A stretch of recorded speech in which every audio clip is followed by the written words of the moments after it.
A hell of a Monday, or shall I say a Hail Mary of a Monday? Can I interest anybody in one of those? I hope I don't have to be put on heart attack watch again. He's Lynnell Willingham. I'm Denton Day. It is your Burgundy and Gold pregame show on 106.7 The Fan and the Team 980. The first Monday night game of the season for the Washington Commanders, bringing back memories of what was one of the many highs of last year's 2024 season. I don't know how much that's playing a factor today, Lynnell, for you in the way you look at this game, but it is impossible to ignore that the last time these two teams played, it ended in a Hail Mary. Washington, for the first time this year, is wearing the black uniforms that they were wearing when that game ended in a Hail Mary. There are some draws to the past, but I don't know how big of a focus that should be or that has been this entire week. Can't be. The focus for Washington tonight's got to be getting off this roller coaster. You have not established yourself yet this year as which version of you is the real version. You've won one, you've lost one. You've won one, you've lost one. You have a chance tonight to have your first winning streak of the season by winning 2 in a row. You went out west and handled your business last week. Can you step up once again here tonight? And we'll get to our keys to victory. We'll do the whole 9 as we roll throughout the show. But that is what my mind has been on all week long. Will the real Washington Commanders please stand up? And it felt like we were saying that last week, but there's this asterisk next to it because the Chargers were beat up, kiss my ass, don't care about it. Will you do it again tonight? That's the big question. What do you think that they are? Like, if I'm putting you on the spot right now, hey, we've seen 4 games. Mm-hmm. We've seen some good. We've seen some not so good. I think one of the caveats is that one of the not so good did not include Jaden Daniels playing. But we've seen some good. We've seen some not so good. If you're putting money on it, what are they? I think the Washington Commanders, the 2025 iteration of this team, are on a short list of 8 to 9 teams that should legitimately feel like they can win the Super Bowl. Like, that's the company that I think they keep. Now, when they go out and get gashed defensively and give up 27 to Atlanta, it makes me look like a fool when I say something like that. But in 3 out of the first 5 weeks, then, we have seen this defense, this defensive line in particular, whip ass and take names. That's the group that I'm like, kind of holding out hope for, that they'll get it turned around. But this offense through the first 5 weeks, no Jaden, with Jaden, by hook or by crook, through hell or high water, they run the damn football. And last week, word to Toby Altizer, we saw them run the damn bill. Loved everything about it. They beat people up front. That is who you are. Will you do it for the second consecutive week? Show that you are the bullies of the NFC. I think we see it tonight here on Monday Night Football. So this group pays attention to analytics. Yes. And you want to talk about running the damn bill and running the ball. And quite frankly, this does extend a little bit past just Ja'Cory Krosky-Merritt. Though with that said, I think all of us recognize he's the best running back. Yeah. But if it just comes to running the football, the Bears are awful at stopping it. 31st in the NFL. There's only one team worse, and that team's also played another game than one more game, actually 2 more games right now. But the average is literally a yard worse, and that would be the Miami Dolphins. But in week number 1, Chicago allowed 120 yards on 26 carries. That was against Minnesota. J.J. McCarthy also could not throw the football yet in week number 1. In week number 2, Detroit ran for 170-plus yards, 177 yards on Detroit's head top. Dallas ran for 121 yards. They can't run the football to save their lives. They ran for 121 yards. And then last week, a team that this Commanders team played a couple of weeks ago, the Las Vegas Raiders, ran for 240 yards. Which sounds crazy when you think about how much they struggled to run it against us. They couldn't run it worth a damn against Washington. Yeah. Ashton Genty, who's a fine player, looking to be a good player, was next to nothing against Washington. He had 21 carries for 138 yards against this Chicago Bear team. Washington has to be committed to running the football. That is where their bread is buttered. And against Chicago, it is all the more of an incentive, understanding that they can't stop it. And you know it as well as I do. There's a luxury of just winning a football game, right? It's great. It's fun. You love it. It's a good feeling. It has to feel so much better when you are just imposing your will physically and you're looking at whoever's on the opposite sideline saying, you cannot stop this. Yeah. Point blank. And I think that's what Washington has the chance to do tonight. It's going to come down to execution, though, man. Will the game flow allow them to continue to run the football, right? And we're 5 weeks into the season, so a lot of the times numbers don't necessarily make a whole lot of sense. For Washington to be the clear-cut best rushing team in football, Denton, yet be 29th in the NFL in terms of converting third downs, doesn't add up. They've got to execute better tonight. Some of the pre-snap stuff that we have seen to this point, I think Denton is a byproduct of them not really playing together during the preseason, right? Jaden had a great line as he was getting ready to come back last week. He said, more games are lost than won in the month of September. This is October football now. It's about stacking up, good weeks consecutively. It's about putting out good stuff on tape. And then more importantly, establishing who you are. Because right now, offensively, I think the best way that I would describe them, yes, they kick ass, they take names, they're physically imposing, all that, but they're also an undisciplined group on offense. Pre-snap penalties out of the wazoo, to me, is the biggest reason why, I guess, that they've struggled so much on third down. Illegal shifts, false starts, lining up wrong. They got to get the pre-snap stuff better in order for their third down numbers to improve. What better opportunity than tonight for that to happen? Do you think we see a little bit of pre-stuff, maybe motion, that it feels like last year and this year? Yeah. First couple games of the season, you're like, hey, Cliff, move them a little bit. Get them moving, Get them moving. Get guys, having some momentum before the ball is snapped. It's been very obvious in the absence of Terry McLaurin and of Noah Brown that it is very much Deebo Samuel and friends. And the friends, it rotates. It can be anybody. It can be anybody. It could be Luke on a 50-yard catch, and then you never see him again. Yeah. Jalen Lane could catch a big 16-yard gain on third down that keeps the chains moving, leads to a touchdown. You never see him again. Yeah. Deebo is the only guy the last 2 weeks that has had more than 2 receptions in either of the games. Can you repeat both. that one more time? Because that's a hell of a number. He is the only player on Washington's team that has had more than 2 receptions the last 2 weeks. Somebody's got to step up. Zach Ertz had, against Atlanta, I think he had 2. Yeah. Luke had 2 that game. Bill had, I think, 2 in one of the matchups. But that's a pretty tough way to constantly produce offense. Now, thankfully, as we have spent a great deal of time on already, they can run the football. They're the best running team in the NFL That's no fluke. Nobody is better, and it's the second year in a row that they've been atop that list. And I think that's really the key to tonight, Denton. And I know this is going to crush some folks. It may be the key moving forward. This is who you are. Lean into your identity. It's not about style points. It's not about being sexy. It's not about being cute or flashy. It's about winning football games. And if that means you're running it 35 times to the tune of 230 yards per contest, do it, right? I just need them to possess the football, score touchdowns in the red zone, and not field goals, and you'll be fine, right? Like, I think the beautiful part about what we've seen so far from this run game is they're doing it against stacked boxes. Teams know that they're running the ball against them. Teams know that you don't have a guy on the perimeter that can legitimately threaten you, yet you've still been able to have this level of success running the football through 5 weeks. I think it's real. I think it's who they are. The artist known as Cliff Kingsbury. It is your time, brother. I need you dialing it up. I need you not getting past happy. I need you to stick with it. Because if you do, you may run the football all the way to Santa Clara in the Super Bowl.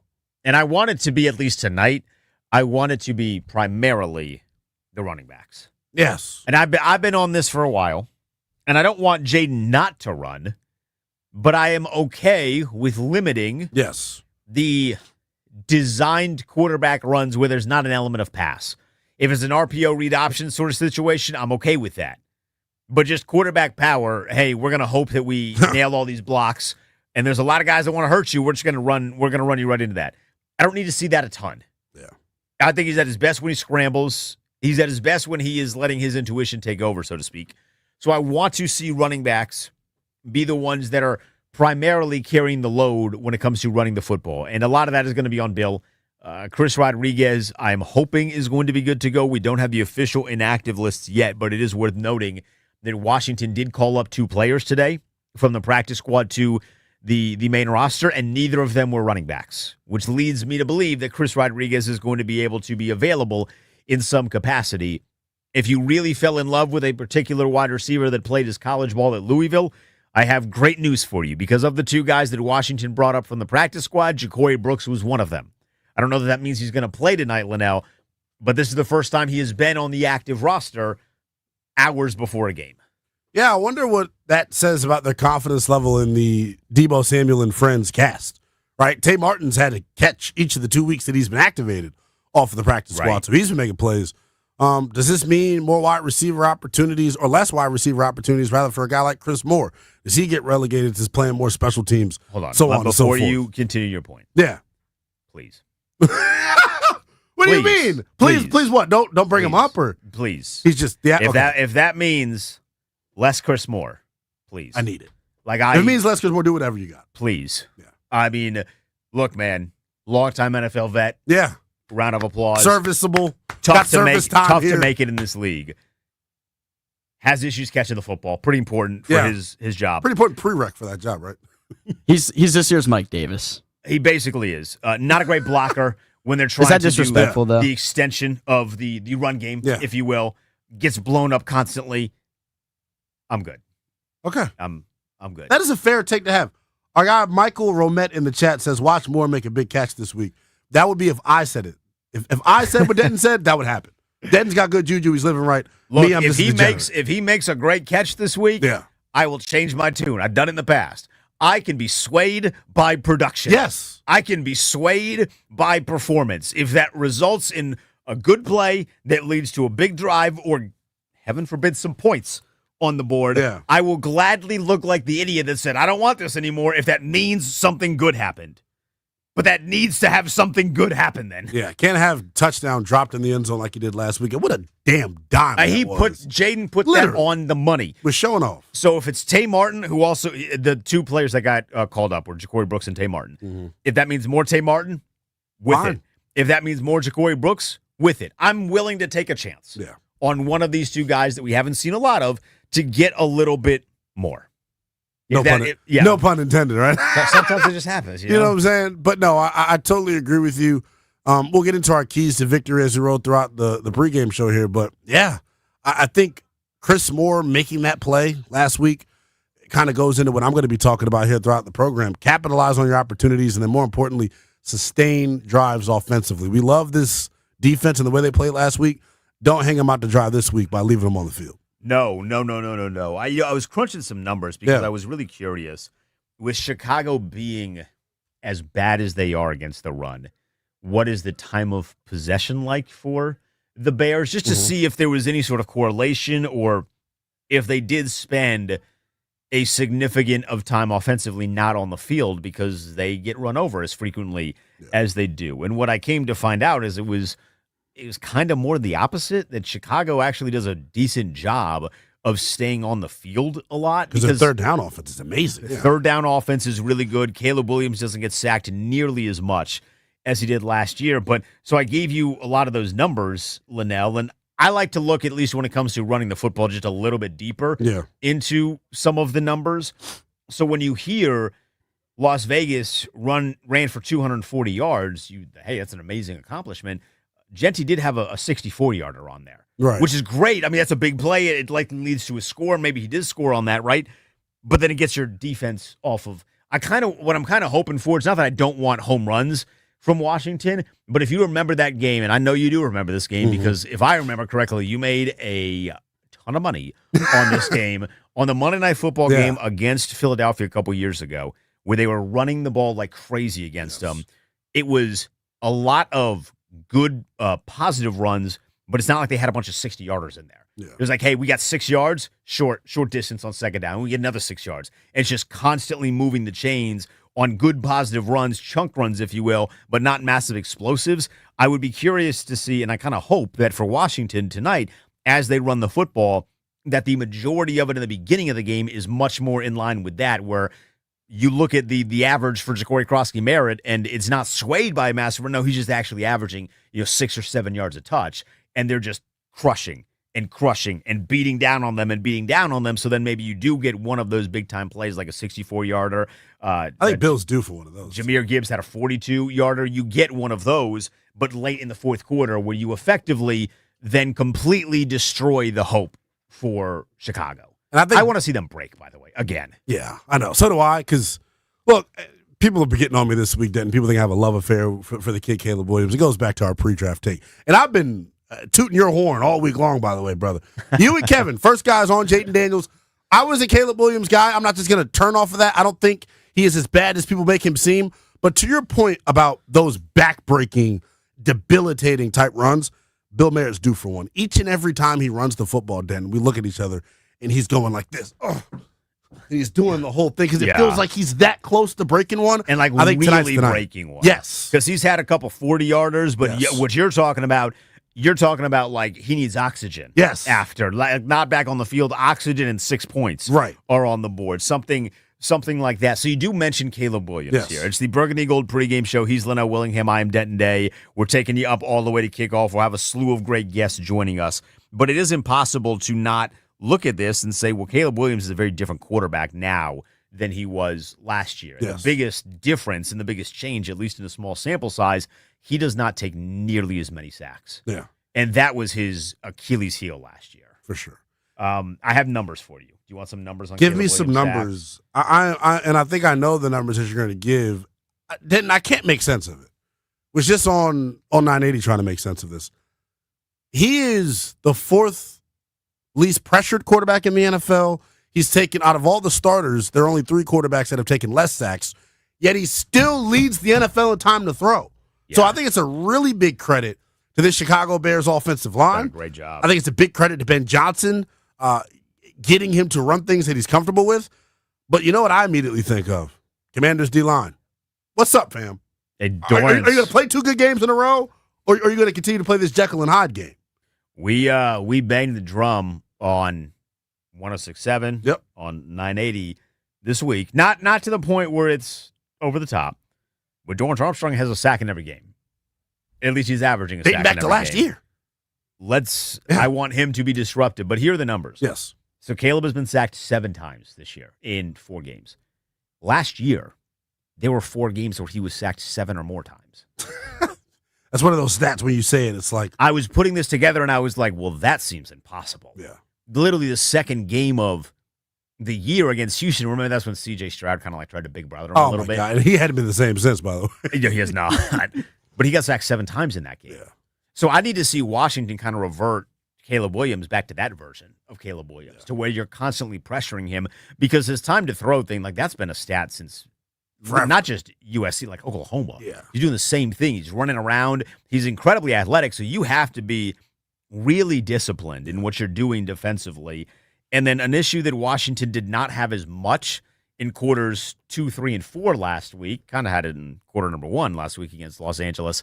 You got to tackle. Yes. If you get an opportunity to tackle, you got to make the most of that opportunity to tackle the quarterback. Yeah, I totally agree. And Joe Witt Jr. spoke about this this week when he spoke at the podium. Caging him in, rush lane integrity, gap discipline. It feels like we're in like 2021 and we're talking about Chase Young and Montez Sweat and that undisciplined ass group. But like going up against Caleb Williams, this is the most elusive quarterback they have faced this year by far. It's not even close. Now, I said something else earlier to describe him, and I don't know if I had the gumption to say it around you. I think it's the most talented quarterback that they've played this year, man. I know from the neck up. I know from the neck up, Jordan Love's probably a little bit better. I know from the neck up, Justin Herbert's probably a little bit better.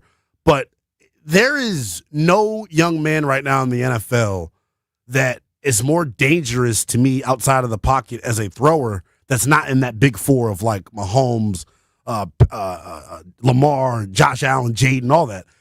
Caleb Williams can kill you off schedule. He's got the 7th highest QBR when outside of the pocket this year. I think that's the big thing. Can you corral him? I had an old ball coach, Denton, that said this. The play doesn't care who makes it. A lot of the time when you have these breakdowns in rush lane integrity, it's because guys are trying to get outside of their gap and go get the sack.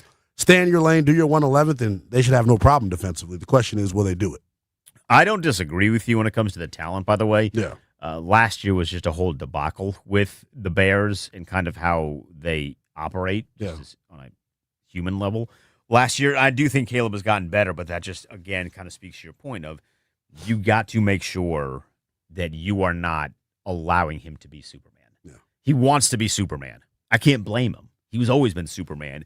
They have the talent. Rome Odunze is coming to his own. That scares me a little bit because Washington did a good job last week, I thought, against a relatively high-powered Chargers offense. Yeah. they did a good job keeping. I mean, I don't have the numbers in front of me, but Herbert was like, it was like 5 yards of completion. Yeah, it Something wasn't like very that. good. It was not very good. I'd love to see that. I just don't know if some of those issues that have plagued the Washington secondary were fixed last week, or if that was more about the defensive line was taking advantage of the Chargers' offensive line. I think we're going to find that out coming up here tonight. But to your point, and Joe would even reference it during his presser. I keep going back to this presser, but like he gave us some gems this week, folks. They had coverage busts last week. It's just the defensive line got home, and it didn't allow Justin Herbert and company to exploit them. That ain't going to be the case this week. But there's one nugget that we have not talked about. They are starting a rookie tackle. Yes, this they week. are. They are not going to have Darnell Wright. Braxton Jones got benched, so 2 new tackles for the Chicago Bears. Will Dorrance Armstrong be able to take advantage? He needs to be. Real quickly before Kevin Sheehan joins us, and he'll join us at 7, we do have the inactives. So for the Bears, I'll start with them. Cairo Santos, the kicker, not going to go.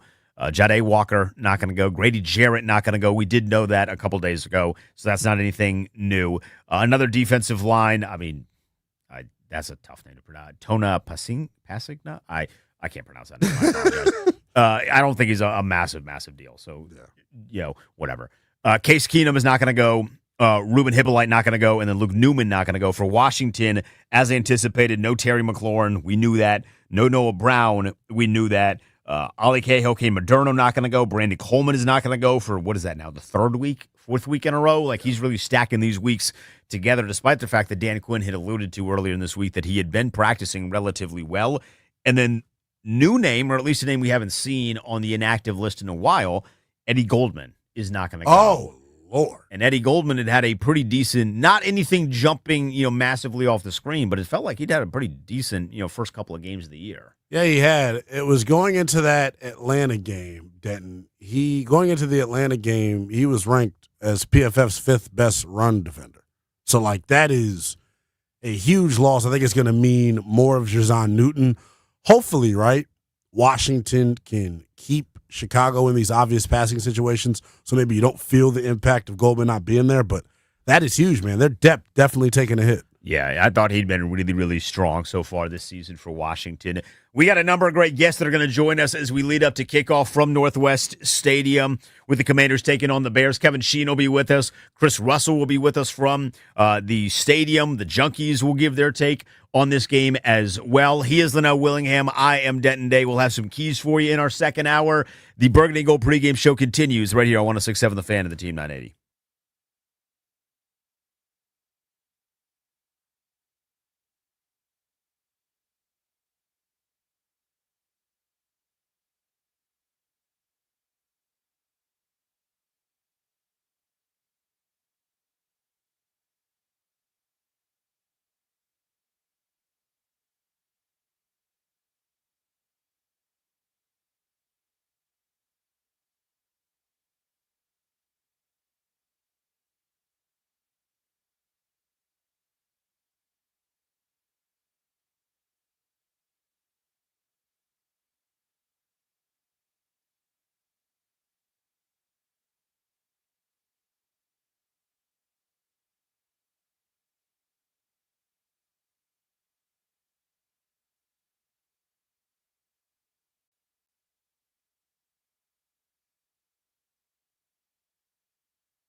Is the Burgundy Gold pregame show. Denton Day and Lynnell Willingham with you on 106.7 The Fan and the Team 980.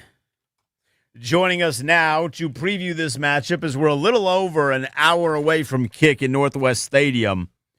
My guy Kevin Sheehan, host of the Kevin Sheehan Show, 10 a.m. to 1 p.m. Eastern Time every Monday through Friday on the Team 980. Kevin, how much time did you spend reliving the Hail Mary this week? Not a lot. I mean, it goes down as one of the great and most memorable plays in franchise history, regular season-wise, and it was a great moment. It was a shocking moment. What's interesting about that game is just it wasn't a great football game up until that point, and Chicago showed no life until late in the third quarter when Swift broke off that 56-yard run, and the whole game changed. The season changed for Chicago after that game. I think people forget they were a 4-2 football team, winners of like 3 in a row coming in. But yeah, not a lot. I'm so interested in just this season and where it is for our team right now. And I think it's not a must-win game by any stretch of the imagination. But when you look around the rest of the NFC, you look at the division that we're in and the opportunity that exists. Getting a solid NFC win at this point before you go to Dallas and before to Kansas City also, I think would be huge. Definitely going to be huge. I think this next stretch of games, kind of as you alluded to, is going to say a lot about who this group is. I'm still trying to figure out, Kevin, who this Commanders pass rush is. In 3 out of the first 5 weeks, they've dominated. When they've went up against formidable groups that were not, picking up guys off of the practice squad, they've been dominant. Do you think they get after Caleb Williams tonight, knowing just how good Chicago has been in pass protection to start? I think Kevin dropped. He's calling us back.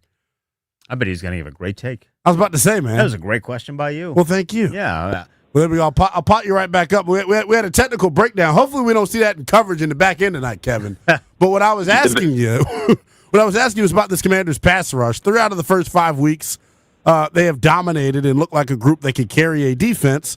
In the 2 losses, obviously, they've been terrible. Knowing how good Chicago has been at protecting Caleb Williams this year, what type of chance do you give them to get after him and to rattle him up? Well, I mean, I think it's really important. Context is everything. The 3 games in which the defense played well, they were playing against teams with very sketchy offensive lines and missing pieces along those offensive lines. Chicago's is better, so is Green Bay's, and so is Atlanta's.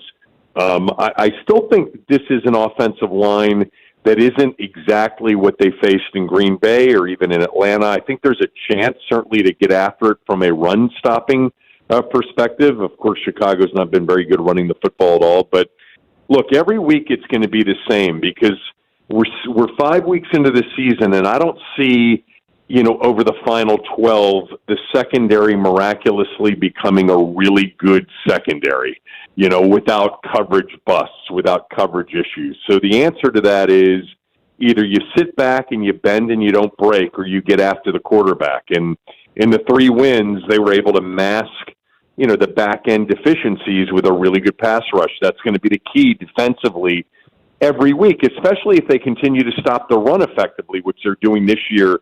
They did not do last year, but yeah, you got a whole issue in the back end.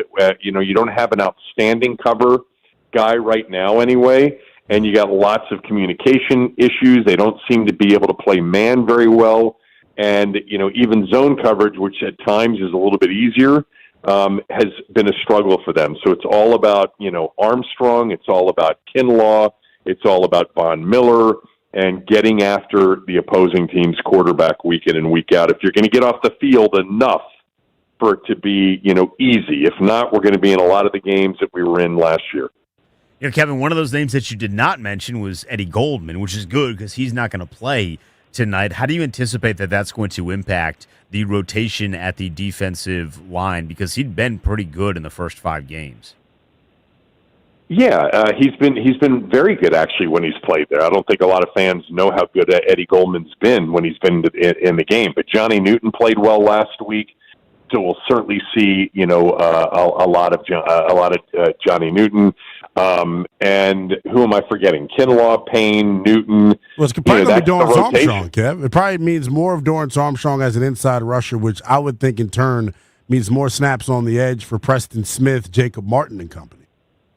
Yeah, well, we've seen Armstrong in obvious passing situations line up on the inside anyway, so that I don't think that'll be, something that he's unaccustomed to. But yeah, I mean, look, they're not in trouble tonight because they don't have Eddie Goldman. If that's what you're asking me, I'm not super concerned that they don't have Eddie Goldman, even though he's played well. Duran's got to step up. He's got to show some consistently. Kinlaw and Armstrong have been, along with Luvu, have been their best defensive players. Yeah, they have, and it's so hard, Kevin, when talking about this game to not spend every second of every day talking about the defense.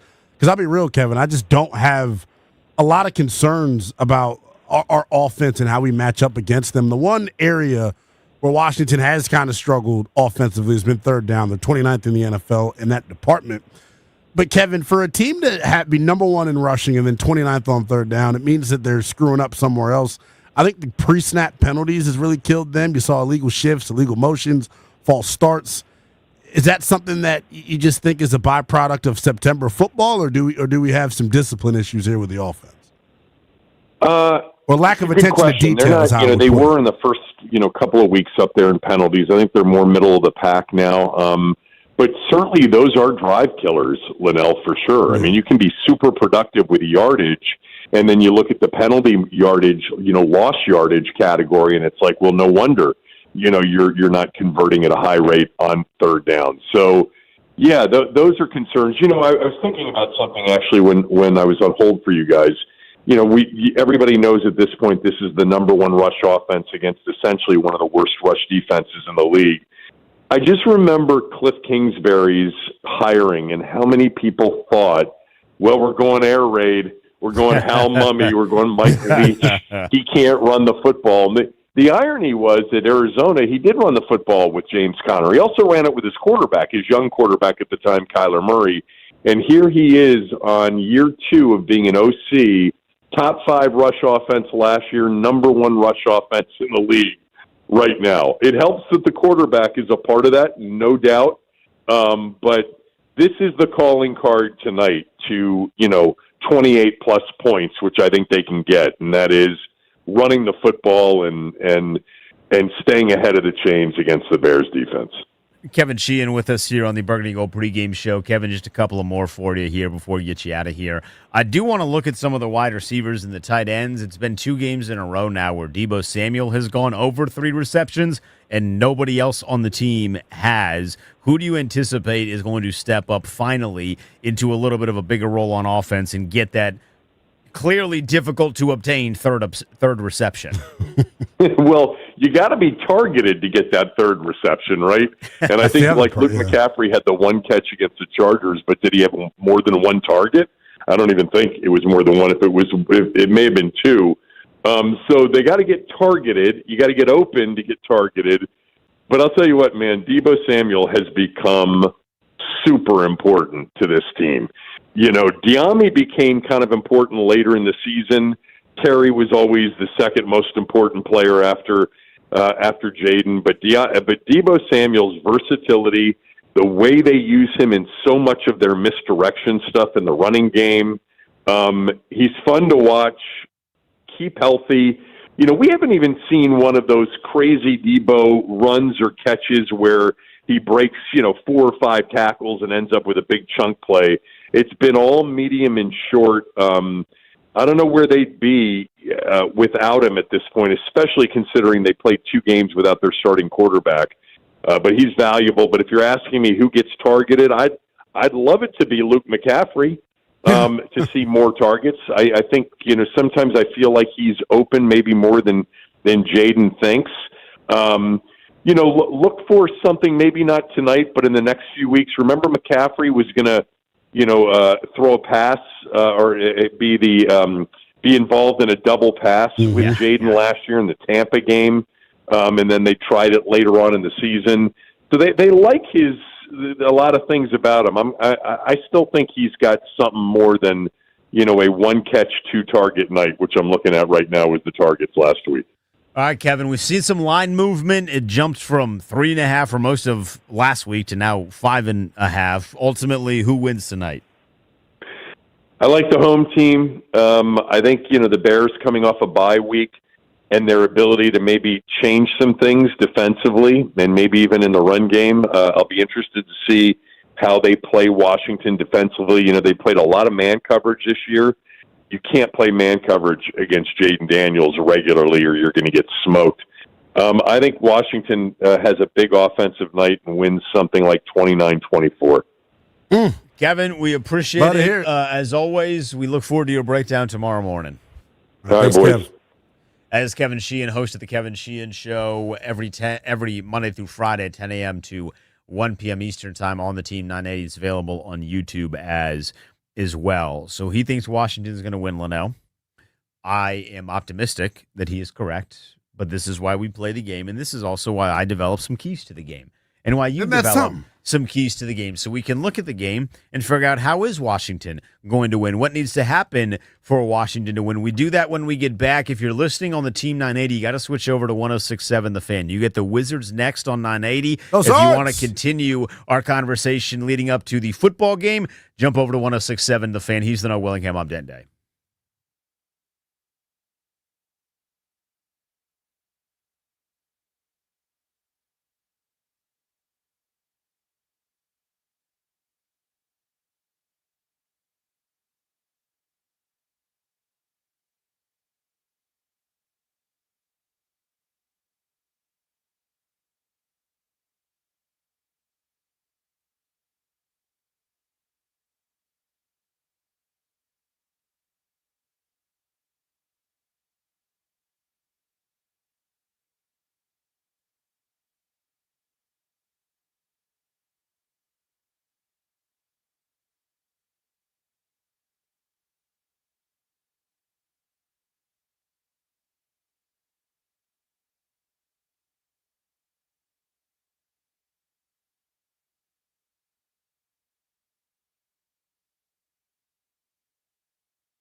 It's a Burgundy Gold pregame show.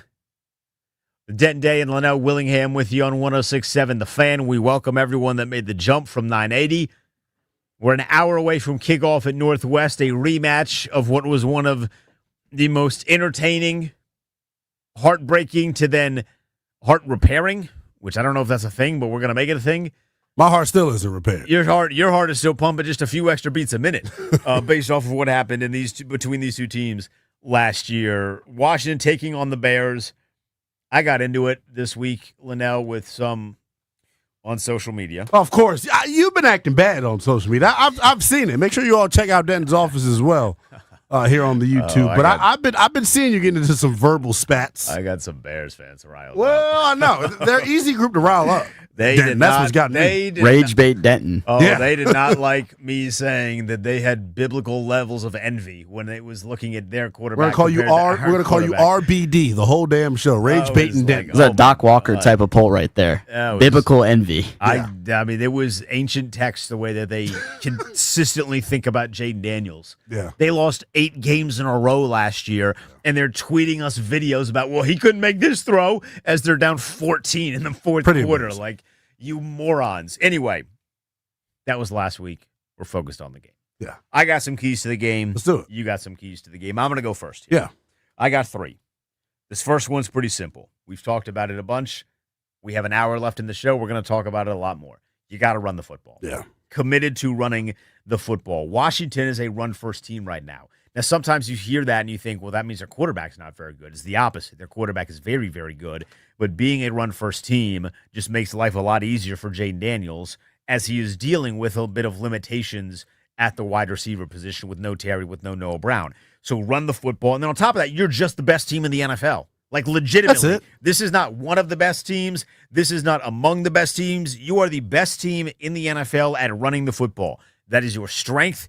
Do the things that you are really good at. This is not about personal growth. Yeah. You don't need to work on your weaknesses. Just do your strengths. Thank you. Run the football. I want Ja'Cory Krosky-Merritt to have the most amount of carries he's ever had. I want Chris Rodriguez to break off a big run. I want McNichols to break off a big run. Equal opportunity running the damn football. Yeah. Run the ball down the throat of the 31st ranked running defense in the NFL. The best way that I could compare that, right? I think, what's their guy's name? Alfonso Rubinio Carlton from Fresh Prince of Bel-Air. Carlton's now hosting Dancing with the Stars. He is. Anytime you see Carlton, what do you expect Carlton to do? That stupid dance where he goes, do swing. What you do best. Carlton does the Carlton. The Commanders need to run the football. I totally agree with you. I give you a key. We'll go back and forth back here. and forth. My number one key, and honestly, I'm cheating the system. Don't tell the boss man. I have one key for tonight. One. Get after Caleb Williams. You have to. We gave you some of the numbers earlier. He is pressured at the 4th lowest rate in the NFL, despite having the longest average time to throw. Of all the starting quarterbacks in the NFL, there are only 3 that have been sacked fewer than Caleb Williams. Get after him. I don't know how Ben Johnson has got this dude turned into the magician that he is right now. That's because he's a good quarterback. I just think that's the key. It's no slight to our defense. It's just the reality of the situation, right? We're family, Commander, so I can be honest with you. I don't got to lie to you like I lie to some other people. Brothers, if this pass rush doesn't get home, your ass is going to get cooked. DJ Moore is going to be running wild. Roma Dunze is going to be running wild. God forbid Olamide Zaccheaus starts running wild and doing that stupid bit in the end zone where he jumps and falls. It's stupid. Don't let him get the opportunity to do that. Please get after Caleb Williams. I think that's the key for tonight. Great minds think alike. Yeah. The second key was revert Caleb Williams to last year. Yes. Where he was holding the ball too long and not getting rid of it. Now he does a good job holding the ball long and getting rid of it. Get him back to a position to where he's uncomfortable. And that falls a lot on Joe Witt in terms of what are you going to design to confuse him? Yeah. Because I think Ben Johnson does a really good job, and he did this with Jared Goff. He's doing it now with Caleb Williams. He makes it really easy for his guy at the line of scrimmage. Yes. Yeah, there are some things installed in the offense that they run with motions and all sorts of things that make it easy for Caleb to get to the line of scrimmage and have an idea of what the defense is doing. Yeah. You got to be disguising what you're doing to confuse him. If you can get after Caleb Williams, it doesn't have to be 7 times like it was multiple times last year, and 4 to be exact. Yeah. If you can get after him 3 times, you're going to put yourself in a good spot. Because odds are, Lynnell, if you get 3 sacks, probably getting a lot more pressure. Right. You're probably getting a lot more hurries, right? You're hitting him. You're being physical with him. So I think they need to get at least 3 sacks tonight. That's going to fall a lot on Dorrance Armstrong, Von Miller. I'd love a Daron Payne sack. That's my guy. Like, I'd love a Daron Payne sack, something along those lines. I thought he played well last week against Los Angeles. So it's going to be a group effort, but you need to get after Caleb Williams. If you make him revert to what he was in 2024, then you're going to be in a really good spot if you're Washington. I totally agree with you, and I'll even take it a step further. I'm making another Joe Witt reference. If you're listening to the program tonight, and every time I mention Joe Witt, pour up an adult beverage. You'll be gone by halftime. You'll be gone by the first quarter. I'm about to say, but no, in his presser this past week, he mentioned not just getting after Caleb Williams, Denton, but it's how you get after Caleb Williams. The rush lane integrity, the gap discipline, not caring about who makes the play. I think bringing him down is the hardest part about it. I said it earlier in the week, and people were jumping down my throat for it. I really do think he's the most talented quarterback that you've faced. I think that's up for discretion, kind of. It's kind of your discretion on that. There's no doubt about it. He is the most elusive quarterback you faced all year. Not even close. So the importance of bringing him down and keeping him caged in, I think, is the most important part of this when it comes to Washington. At the very least, he is on the list of talented quarterbacks. At the very worst, he's 3.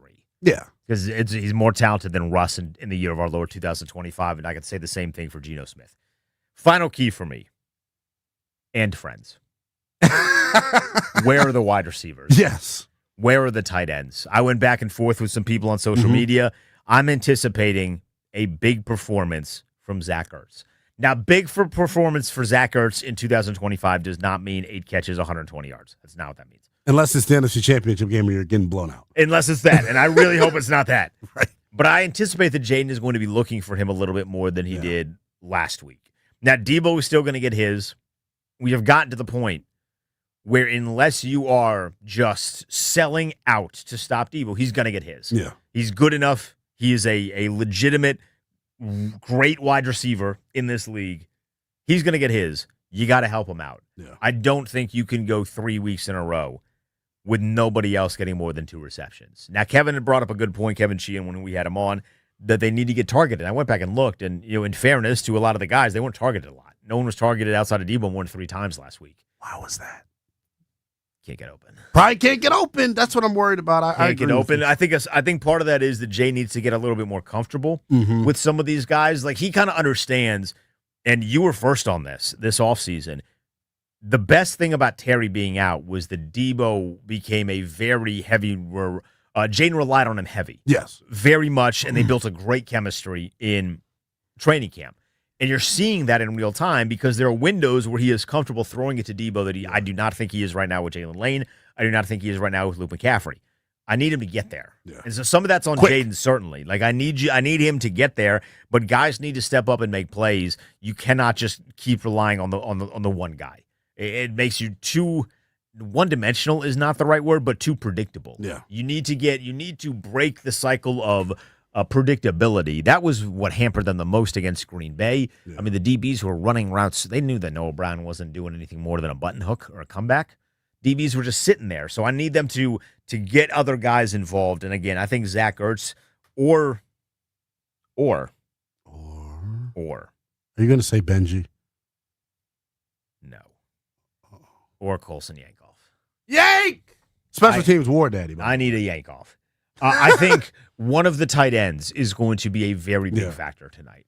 It just, you look at kind of what the Bears are defensively. You have if your tight ends are active, that's I think a big swing in favor of Washington right now. The only thing I would say is last week, Ertz was in hell. I mean, Derwin is one of the best. Derwin, James, I mean, he's so good. This week, you got Kwani B. Jaquan Brisker's not a slouch in coverage versus Ertz, so I do worry about that. And then the linebackers have speed. When you're looking at TJ Edwards and Tremaine Edmonds, you're right. I feel like the tight ends won't get unlocked in this offense until Terry's back. Who's drawing the cut? Like, they got to get the coverage. Very unfortunate that is the case, but I think you're right. I just don't think unless we see it tonight. I think you're right. And like Terry, I don't think people quite understand the limitation that you have with Terry being out. Yeah. Is it puts a lot of pressure on Debo, a lot. And Also, I just want to see both of them on the field. Yeah, God forbid we see them on the field at the same time. God forbid we catch a little bit of motion. I mean, Lord have mercy. Let's get some offensive playmakers on the field. I'm excited about Debo's emergence, though, to this point. And my back is getting a bruise in this one spot because I just keep patting it. Because I figured Debo, even if Terry was a part of this thing, was going to be high in usage. I just think, to your point, this offense, as much as they're running the ball well, this offense doesn't get unlocked until 17's back out. Right. They won't reach their full potential until 17 is out there. The other thing I would say is this, and we kind of talked about this week, talking about and friends. I love that you've done that, by the way. By the way, when Noah Brown does get healthy, he's got to earn the right to get back on the field. You don't just get to take Luke McCaffrey's spot. I don't agree with that. Yeah. So I can't wait to see how they handle that one. I will say this is probably not the best time for this. It has been a kick in the nuts watching Kendrick Bourne ball out because that's what Noah Brown was theoretically supposed to be here. And it has not heavy on the amounted. theoretically. Yeah, I mean, that theoretically it's bold, it's in caps, it's highlighted, it's underlined, but he was supposed to be that. And he just... Kendrick Bourne's been going stupid. I mean, he had another 142 yards this week. Crazy. It's insane. It's insane. I need Terry back, but for tonight, he's not going to be back. Yeah. Noah Brown is not going to be here, so somebody else, for now the third week in a row, is going to have to step up. Chris Russell is going to join us at 7:45 here on the pregame show. When we get back, you will hear from the Junkies. Lynnell and I will also give you a player to lock in on for Washington in their matchup against the Bears. We're under an hour away from kickoff. He's Lynnell Willingham. I'm Denton Day. Don't go anywhere. It's the Burgundy Gold pregame show.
It's the Burgundy Gold pregame show. For those that are interested in the other Monday Night Football game, there are two of them, which, by the way, there's nothing I loathe more in the NFL than stacked Monday Night Football games. Thank you, my brother. Not doubleheader, stacked. So you got two going at once. Hate it. They did this to us last year, by the way, too. Now, that one I liked because it ended very well. So if I get a similar ending, I'm okay with it. But, yeah, they did that last year. It was like Jags and Bills, something crazy like that. It was Jags and Bills. So Josh Allen is getting pwned by Jaden Daniels Again. in the primetime slots, because Daniels is primetime today. That one is tied up 7-7. If you like defense, don't watch because there's not a lot of it in the beginning of that. We are under an hour away from kickoff in the rematch of a game last year that ended in a Hail Mary. Thankfully, the Commanders on the right side of that. Chris Russell is going to join us in 12 minutes, but now the guys in the morning gave us their thoughts on the game, and can Washington get two games over 500? An hour ago. We can do it. All right, let's go. Do the bit. Are we recording? Yeah, he said. All right, boys, Monday Night Football. Commanders host the Chicago Bears. Chicago's coming off a bye. They're 2-2. Washington, of course, coming off their win against the Chargers to improve to 3-2. How do you see it?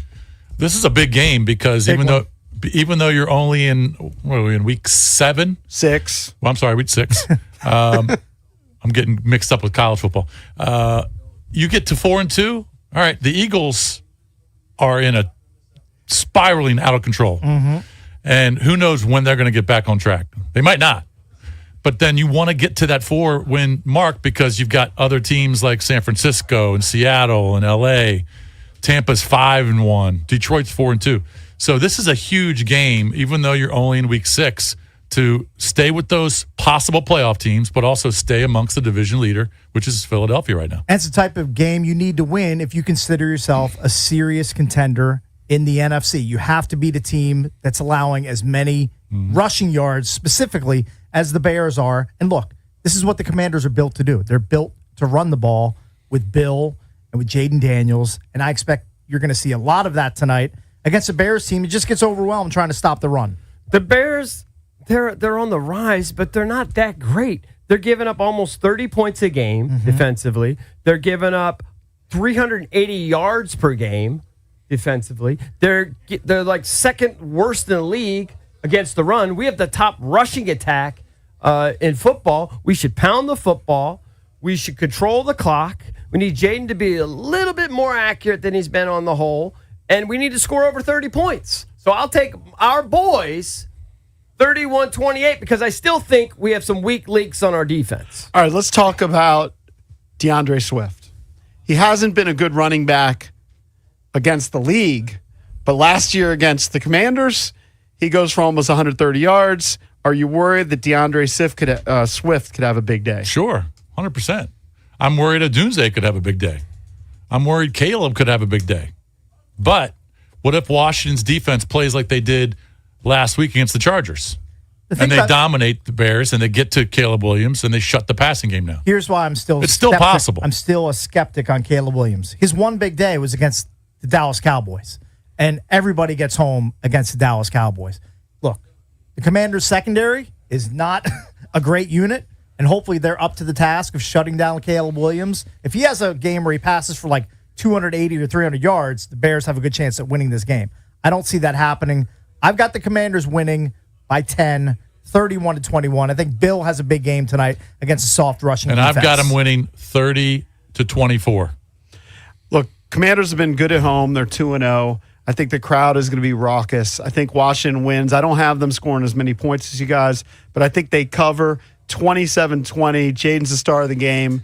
Throws a passing touchdown, also gets in the end zone using his legs. All four of us taking the Commanders. Hopefully that means a Victory Monday right here on 106.7 The Fan. JP. That's right. A Victory Tuesday starts at 6 o'clock right here on The Fan. Back to you, boys. That is the Sports Junkies, all of them taking Washington to win tonight. So for those counting at home, that's 5 different voices other than myself and Lynnell. All 5 of them have taken Washington to win tonight in some form or fashion. Chris Russell will join us in under 10 minutes. Maybe he will break the trend. If not, we might have a graphic, Lynnell, where nothing but Commanders are running wild on the graphic. Because if I know anything about the old Rooster Pal, a guy that's going to keep it real, keep it 100, be open, objective, honest, it would be him. But talking to him earlier, he's kind of leaning towards the Burgundy goal. But who knows what will happen when he joins the program? I mean, the line shifted pretty drastically. Why is that? You're Mr. know. Money. That's what's kind of freaking me out a little bit because generally speaking, when a line shifts, so for those that are not familiar with gambling, the Commanders were 3.5-point favorites. And I'm not saying that Vegas is gospel. I don't think they are. But there is some legs to this because the buildings in Vegas were not made cheaply or on accident. It was 3.5 for the entire week. And then I look at Saturday. I'm just typing away on my phone, betting on some college games. 3-2 week for your boy. What up? I look and it's 5.5. Like, could it be the weather? Could be the weather. But generally, when a line moves to that degree, it's either someone with insane pockets put down a dump truck of money. Is that you out there, Wale? Did Wale drop a bag on the Commanders? Maybe that's what it is. With all due respect to Wale, it's more money than he would put on it. Ooh. Like, I mean, we're talking probably in the neighborhood of 7 figures. You're talking Kendrick money. We're talking like who owns the building money. Oh, okay. There we go. Right, we're talking big money. It's either that or an injury, and they didn't have an injury.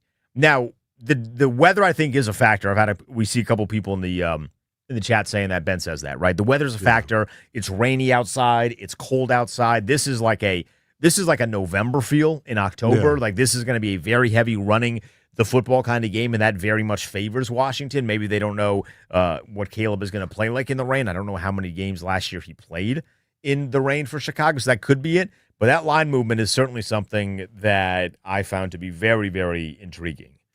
Yeah, I agree with you. Don't know how I feel about it. I'm not as deep in the weeds with the gambling stuff as you are. It's why you're Big Bucks Day and I'm broke now. I would not be putting my money on that 5.5, by the way, for Washington. That's a big number. You think it's more of a closer field? I think it's 3.5 I was into. It's like I can see 3.5. 5.5 is a pretty big deal. We'll get to Chris Russell, his thoughts on the game. Can Washington get to 4-2 on the season and take down for the second year in a row the Chicago Bears? Chris Russell joins us next. He's Lynnell Willingham. I'm Denton Day.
My Craig Melvin, ha ha! That's my reaction to that. 30 minutes from kickoff.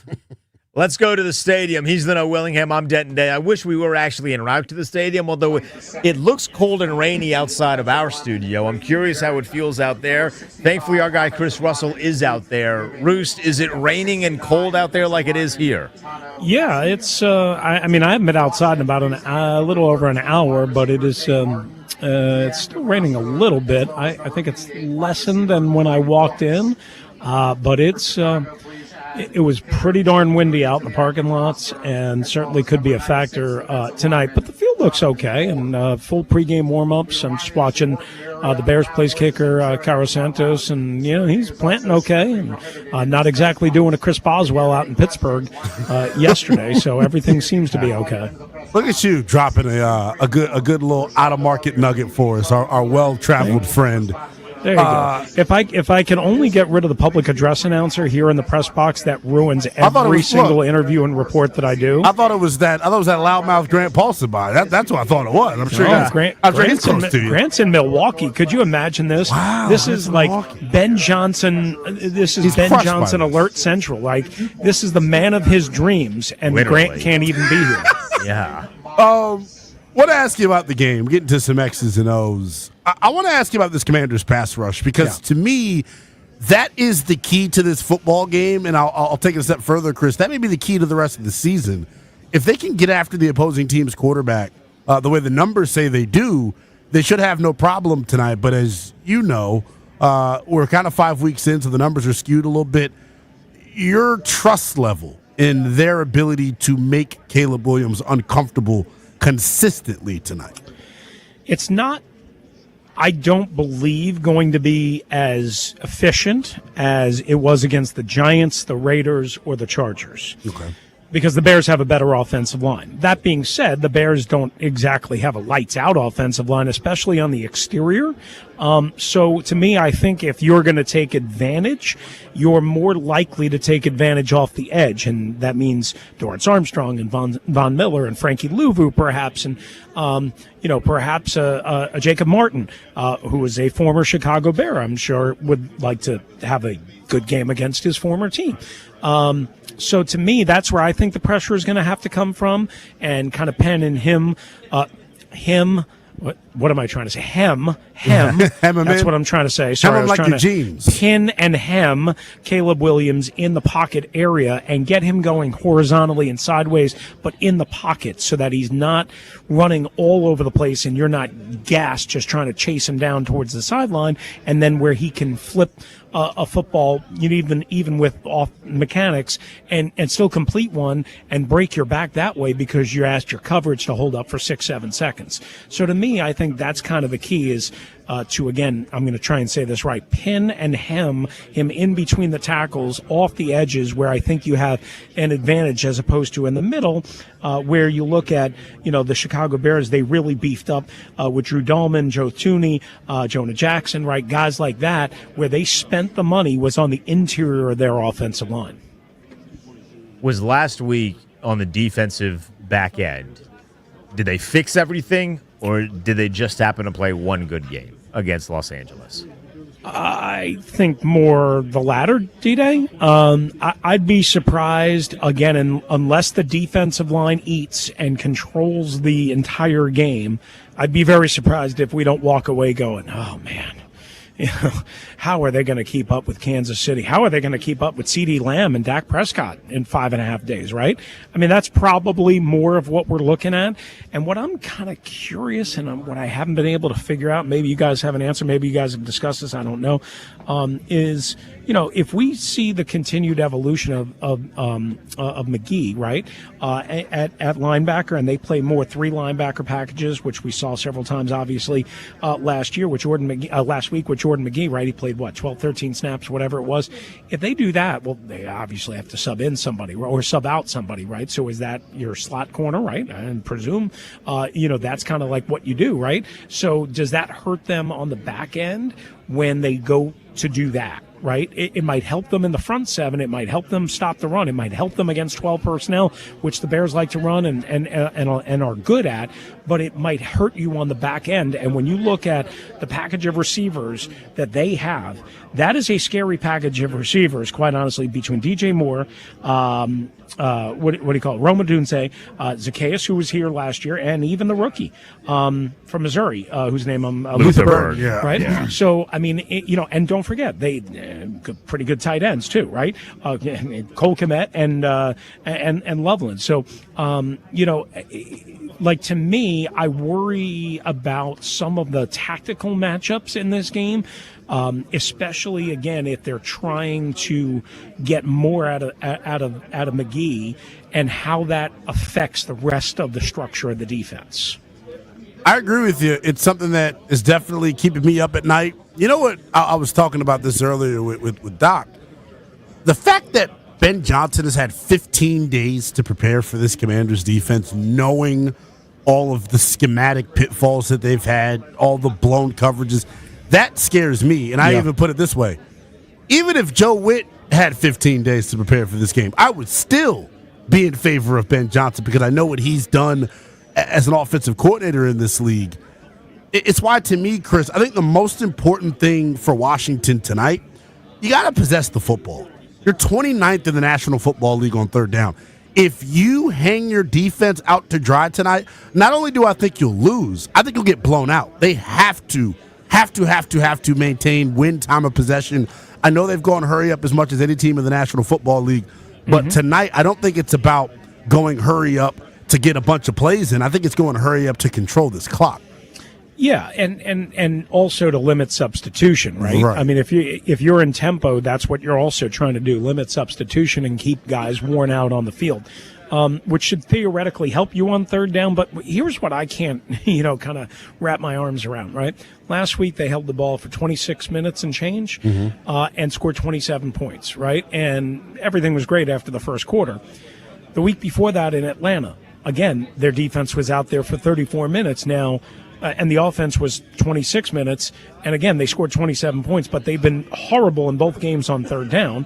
And how to kind of strike that better balance, what you're talking about, Lynnell, how to get at least 30 minutes of time of possession, get better on third down, not ask your defense to play 33, 34 minutes, which could be the equivalent of 1 to 2 extra series per game, if you think about it, right, depending on how these series all work out. And trying to, again, do what you want to do and dictate tempo and do what your offense is really good at and what it majors in, while also, again, trying to strike that delicate balance. And the balance, again, extends beyond just the offense. It extends, again, to the defense. So I guess the long and the short of it way is, look, if you're going to score 35 points, you want to be on the field 26, 27 minutes? Hey, man, if you're that efficient, if you're that good, then you take that. If you're going to score 24 points or less and you're only on the field for 26 minutes, that's a real problem. That's a real problem. See what I'm getting at? Yeah. Especially on a short week going to Dallas in 5.5 days. Yeah, against that offense. Yeah. Who could be back in full strength by the time you see him. Yeah. And Kansas City is getting better, too. And that's now we're going too far down, but Rashee Rice is back. And you saw what Kansas City looked like last night. Anyway, the point of the matter is, here's the thing. The one thing that I was thinking about, and I probably didn't do a good enough job of highlighting this, I don't know how much you guys have talked about this, is the last time we saw a Ben Johnson offense against a Joe Witt defense, Joe Witt's defense gave up a ton of yards. And points, and really got manipulated. But you know what? They came away with the turnovers. Won that game. And you can give up a lot of yards if you're going to come away with the turnovers. Now, the problem is if you give up a lot of yards and you don't get those turnovers, takeaways, which they only had 3 on the year, and all 3 came in the last week and a half, or 2 weeks, I guess. So the game could come down to simply that, right? I mean, it could literally be one of those games where they give up 450 points and 450 yards and 27 points, but if they come away with 2 or 3 turnovers, they could win this game still. All right, Roos, I think I've asked you this literally each of the last 2 weeks. I will make it a third. Does another wide receiver step up to play alongside Deebo Samuel in the absence of Terry and Noah Brown? Yeah. I mean, we said on the pregame show last week, right? Didn't we say Luke McCaffrey would be a deep factor? He was the guy. I'm pretty sure we said that, right? And Yeah. the last time I checked, he hit a deep shot. Now, I wouldn't necessarily count on that. I'd love to see Jalen Lane and his speed get over the top of somebody. And don't forget, they're without Jalen Johnson, their top corner, and have been since week 2. I think you can have some advantages against this Chicago secondary if Jaden has time. So to me, I would probably look, I guess I'll kind of lean towards Jalen Lane to make a big over-the-top, splashy type play tonight to complement Deebo Samuel. And I'm calling my shot now, guys. Uh-oh. Trick play. Right? From Ben or from Johnson. I've been told Ben Johnson is the only guy in NFL history that can design and call a trick play. I've heard that from somebody we know, we love and we know. Tonight, I think he gets a little dose of his own medicine. I think Cliff Kingsbury is going to want to shove it up where the sun don't shine and call a trick play. A little flea flicker, double reverse off a jet sweep motion. That's what I'm calling, baby, for 40+. There we go. Sounds good to me. I'm happy if they're able to get it done. We'll get your prediction, my friend. I know all year long here on the pregame show, you have been our voice of reason at times. You've been the realist in the room. A contrarian. A contrarian. What do you say tonight, my friend? Yeah, I was wrong last week, by the way. I was looking pretty sweet midway through the second Weren't quarter. you? And then it all collapsed on me, which I'm happy to be wrong. Tonight, I actually think the Commanders win this game. And I think, I think it's going to be close. I think I have the Bears covering for whatever that's worth, 3-4 points. I think I said on my show 27-24, 27-23, somewhere in that range. I think they do just enough against this Bears offense to force a bad Caleb throw, to get a big sack in a big spot, maybe a forced fumble, something like that. And I do think they can move the football against this Bears defense. I think the numbers bear that out. The question is, are they going to run for 140 or are they going to run for 200? And that's what we'll have to see. They've been great here at home running the football. So if they can run for over 200, that'll help that time of possession. It'll help the scoreboard. And it'll help the defense. And they should probably win this game if they run for a natural 200. Roost, we appreciate the time. Thanks, enjoy the press box. Hopefully they're feeding you well out there. Thank you, fellas. Appreciate you. Have a good rest of the night. That is Chris Russell. You can hear him Monday through Friday on the Team 981 to 4 p.m. Eastern Time. His breakdown of the game will come tomorrow after it is all said and done. So we've had a lot of people now pick the Commanders to win. When we get back, we will make our predictions. We'll give the fans a play or two lock in on. Maybe we will make a bet or two for this Monday night contest between the Commanders and the Chicago Bears. He's Lynnell Willingham. I'm Denton Day. It's the Burgundy Gold pregame show.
Less than 10 minutes, Lynnell. I'm on edge. You're on edge. I'm on edge. I'm feeling okay, but I'm not feeling great. We'll give our predictions coming up here in a moment. I'm curious, though. Yeah. How do you feel in now compared to weeks previous? It feels like the stakes for this one are just a little bit larger because it is Washington versus Caleb. And as much as we try to ignore the elephant in the room that is the Hail Mary, that does play a little bit of a factor in this potentially being a burgeoning rivalry in the sport. So I think the reason I'm nervous tonight is because I low-key don't want to know the answer to the question that I have. The question that I have is, who's the real version of the Commanders? Who's the real version of this pass rush? Because I said it with Russell, and this is my only concern about tonight. If they don't get to Caleb, he is going to carve us up. Yeah. I'm sorry, Marshawn.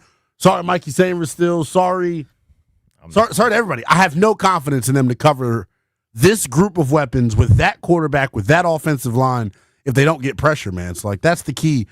Will this pass rush be able to get going? And they've been front runners to this point. Whenever there's been an offensive line that's got all 5 guys available to them that are starters, they've struggled. When they've gone up against backups, they've cooked. So which version of this Commanders pass rush shows up is why I'm nervous. That is a very apt reason to be nervous. I am nervous because I am terrified that Caleb Williams is going to have all the time in the world. So very similar reasons for you, all the time in the world. I'm hoping that the run game for Washington kind of takes away from that. So before we get to our official predictions, and before I start throwing my wedding ring around our studio here, player to lock in on, who needs to have a big game, who do you anticipate is going to have a strong performance to ideally lead Washington to a victory? Monday Night Football, Northeast D.C. native. One of the Northeast guys aren't playing. Javon Kinlaw season, baby. When I pull out these damn shades, it means Javon Kinlaw is about to go crazy. I think he has to have a night tonight. If he does, I think they'll be able to win. Interior pressure greater than perimeter pressure versus Caleb, in my opinion. I like it. I like it a lot. I'm thinking Zach Ertz is having a strong performance. I think Jaden is going to go back. Safety blanket is not the right word, although it is kind of the word that is used most frequently. I find that to be a cliche that's a little over the top. But I'm anticipating that Jane Daniels is going to find Zach Ertz, and Jane Daniels is going to find Zach Ertz often. And that is going to result in Zach Ertz being another option offensively that is going to produce, and it's not going to be all on Debo or the run game. With that said, I like Zach Ertz to find the end zone today, Lynnell. I like Zach Ertz into the end zone. You can get him anytime touchdown. I think the number is plus 220. That's it? That's it. Oh, wait. You said plus 220. Plus 220, yeah. Yes, It'd be a good time for Zach Ertz to show up. The only concern I have with that is he's got another tough matchup. Jaquan Brisker can cover. They're getting Kyler Gordon back this week. It's going to be interesting, man. I'm more nervous this week than I was last week, if I'm being honest, because I knew we were going to get after Justin Herbert because they didn't have any linemen. They didn't have any linemen. Last week felt a little easier than it probably should have. Yeah. Just because of that. But you can say the same thing with Chicago. So, big story here is that you have to, if you're Washington, run the football. Yes. You have to run the football. You have to make Caleb Williams make a mistake, along with not getting sacked as frequently, nearly as frequently as he did in 2024. He's only thrown 2 interceptions through 4 games for Chicago. His touchdown interception ratio is 8-2, which is a pretty strong number to have for a guy that last year had not massive issues turning the football over, but he was a rookie quarterback, and rookies they're gonna turn the football over. That's what they do. So you need to get after him. But I also think Ben Johnson, and this is a caveat that Washington's going to have. I think Ben Johnson is going to try and once again prove himself against this group that he was correct for not wanting to coach in Washington. He's very clearly a spiteful person. Yes. I've watched one interview with him on the sideline, and I'm like, that guy holds grudges. You can tell immediately. He's very clearly a spiteful person. As much as Washington, I feel like, has moved on because Dan Quinn got them to the NFC Championship game last year, I do think there's an element of Ben Johnson where if he is given the opportunity to make Washington look bad, he is going to jump on that opportunity. I agree, and I can't say I necessarily blame him. I don't know who's lying, who's not in terms of why he's not here and whether or not they wanted DQ or not. I do know this. Hindsight is 2020. I don't think Ben Johnson would have been able to do what DQ did in year one. I think the staff that Dan Quinn was able to put together is the big reason why I look and go, yeah, that's like our advantage and why we wanted you and not Ben Johnson. But speaking of Ben, to keep the conversation on him, 15 days then? He had 15 days to prepare for a group that can't stop motion. Yeah. They may run motion every damn play. They might run motion So, every damn play. I am a little bit nervous about the extra prep time for him.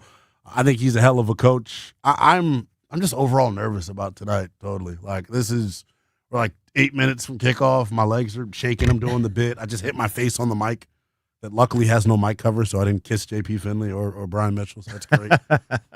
But no, man, I'm Let's get eager to see how it predictions. goes. Let's get to predictions. We're very clearly both feeling it. The anxiety is kicking in here.